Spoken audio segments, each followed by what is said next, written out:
Matthew, chapter 27. Jesus brought before Pilate. When it was early in the morning, all the chief priests and the elders of the people plotted against Jesus to execute him. They tied him up, led him away, and handed him over to Pilate the governor. Judas' suicide. Now when Judas, who had betrayed him, saw that Jesus had been condemned, he regretted what he had done and returned the 30 silver coins to the chief priests and the elders, saying, "I have sinned by betraying innocent blood." But they said, "What is that to us? You take care of it yourself." So Judas threw the silver coins into the temple and left. Then he went out and hanged himself. The chief priests took the silver and said, "It is not lawful to put this into the temple treasury, since it is blood money." After consulting together they bought the potter's field with it, as a burial place for foreigners. For this reason that field has been called the field of blood to this day. Then what was spoken by Jeremiah the prophet was fulfilled.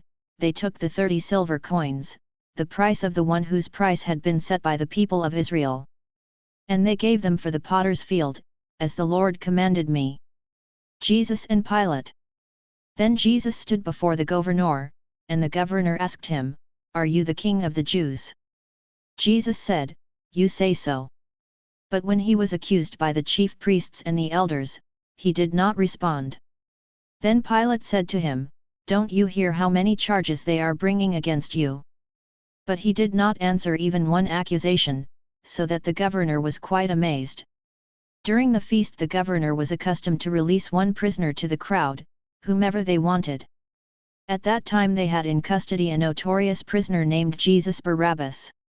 So after they had assembled, Pilate said to them, "Whom do you want me to release for you, Jesus Barabbas or Jesus who is called the Christ?" For he knew that they had handed him over because of envy.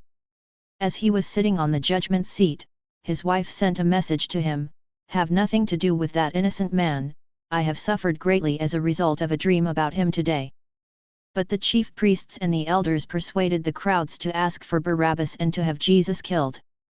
The governor asked them, "Which of the two do you want me to release for you?" And they said, "Barabbas." Pilate said to them, "Then what should I do with Jesus who is called the Christ?" They all said, "Crucify him."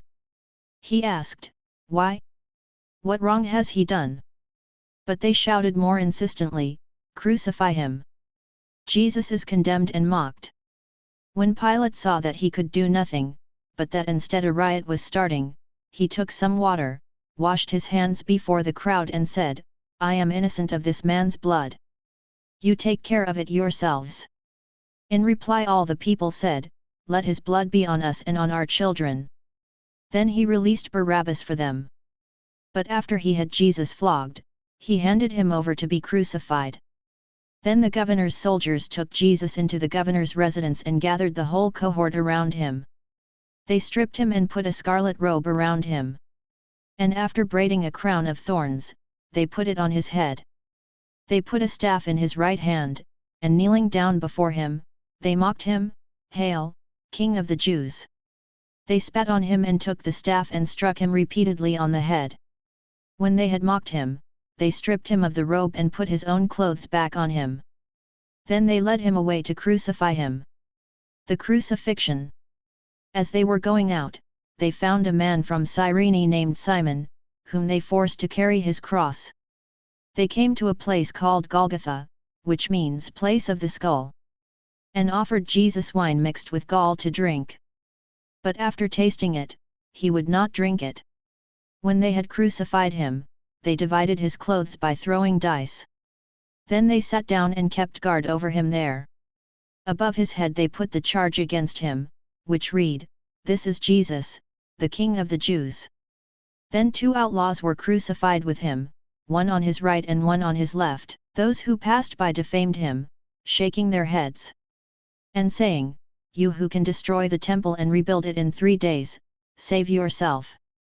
If you are God's son, come down from the cross." In the same way even the chief priests together with the experts in the law and elders were mocking him. He saved others, but he cannot save himself. He is the King of Israel. If he comes down now from the cross, we will believe in him. He trusts in God, let God, if he wants to, deliver him now, because he said, I am God's son. The robbers who were crucified with him also spoke abusively to him. Jesus' death. Now from noon until 3, darkness came over all the land. At about 3 o'clock Jesus shouted with a loud voice, Eli, Eli, lema sabachthani, that is, my God, why have you forsaken me? When some of the bystanders heard it, they said, this man is calling for Elijah. Immediately one of them ran and got a sponge, filled it with sour wine, put it on a stick, and gave it to him to drink.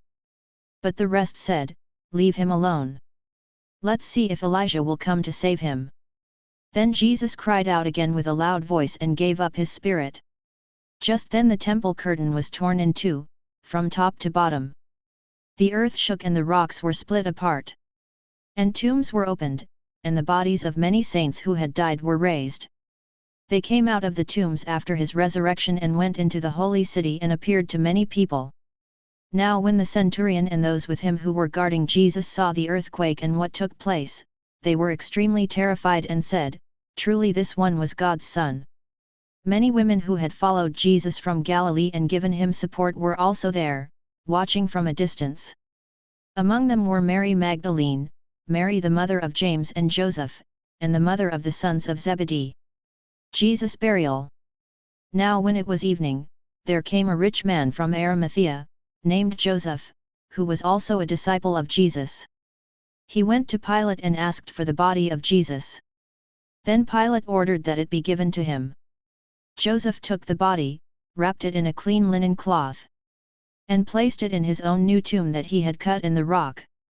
Then he rolled a great stone across the entrance of the tomb and went away.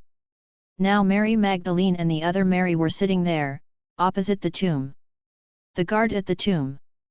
The next day, which is after the day of preparation, the chief priests and the Pharisees assembled before Pilate, and said, Sir, we remember that while that deceiver was still alive he said, after 3 days I will rise again. So give orders to secure the tomb until the 3rd day. Otherwise his disciples may come and steal his body and say to the people, he has been raised from the dead, and the last deception will be worse than the first. Pilate said to them, Take a guard of soldiers. Go and make it as secure as you can. So they went with the soldiers of the guard and made the tomb secure by sealing the stone.